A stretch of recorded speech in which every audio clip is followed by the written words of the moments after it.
Way. And if you want to find out just how much that is, Saturday's Pacific Classic Day, and I invite any of you who don't have a table yet to call her Wednesday morning at Del Mar and ask for one. And let me know how that goes. And make sure you hold the phone way, way away from your ear. It's been nearly 20 years since Eddie passed away, but through this great foundation, his legacy lives on. It's so appropriate that education is the primary purpose of the Gregson Foundation. To date, more than 200 students have received more than 600 grants from the organization, and there's 45 students currently in the program. I want to tell you about a couple of the all-stars who the Gregson Foundation gave a leg up to and what's become of them over the years. I'll start with Daniel Innocente. He's the son of an exercise rider. He entered the program as a student at Mount San Antonio College with the desire to become an architect.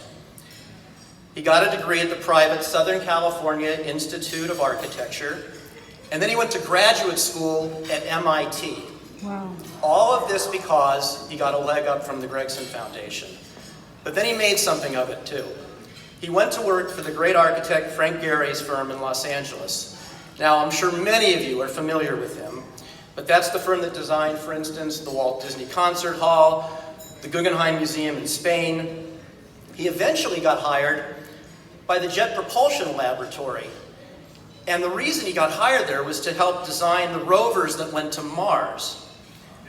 He's now in New York. He's working for the SOM company, and they design skyscrapers. Those of you who have been to Dubai are probably familiar with the Burj Khalifa, which is the tallest building in the world. That's one of the buildings that SOM has designed over the years.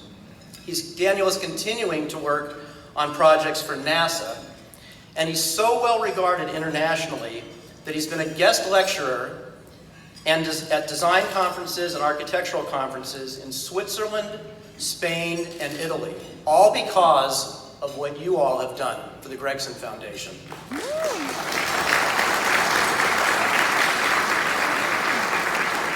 One other woman I want to tell you about is Sarah Panion. She's the daughter of an exercise rider as well. She went to UC Berkeley.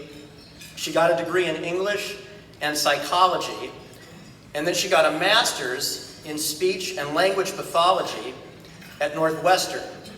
She's currently the lead pathologist for the Oakland School District in the Bay Area, her specialty being early intervention for children with communication and/or autism spectrum disorders.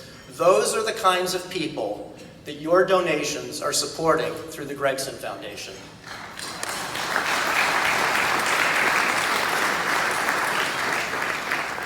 The Gregson Foundation has raised more than $5.6 million over the years, and in addition to the scholarship funds for the children of stable area workers, there's also various recreation and social activities that are funded, like softball and soccer leagues, holiday celebrations and barbecues in both Northern and Southern California. All of that is done through the Gregson Foundation.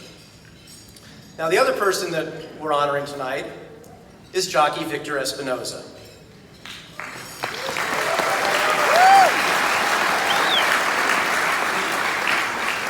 Now, you all know Victor's resume. He was voted into the Hall of Fame in 2017. He's one of only 10 jockeys to have won the Kentucky Derby at least 3 times. He won the Triple Crown with American Pharoah, and he had one of the earliest exits ever on Dancing with the Stars.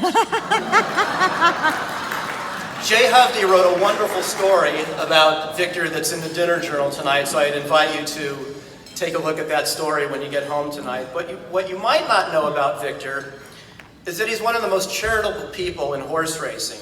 He has supported the Gregson Foundation for years, and he's also made regular donations to support pediatric cancer research at City of Hope.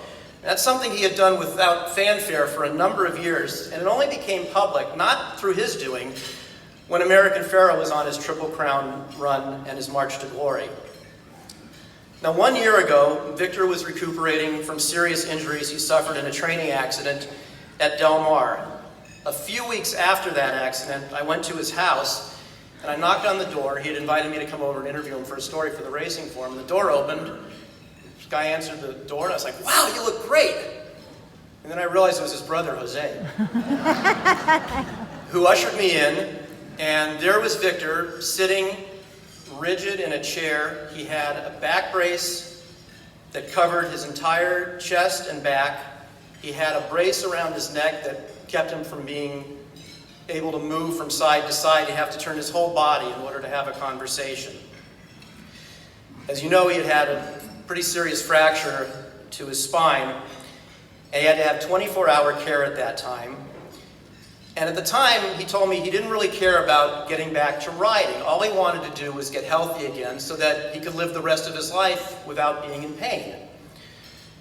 But being the dedicated athlete that he is, Victor worked himself back into shape. He's always been a very dedicated person when it comes to keeping fit. And when he got all clear from the doctors, he decided to resume his career. What a difference a year makes, huh, Victor?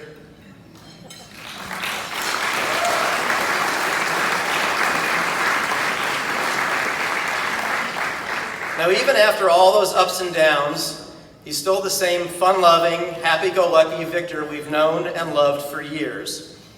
For more on Victor, please direct your attention to the video screens for a tribute to Victor that was produced by Molly McGill of Grand Slam Social and by Joe Chiliabara of XBTV.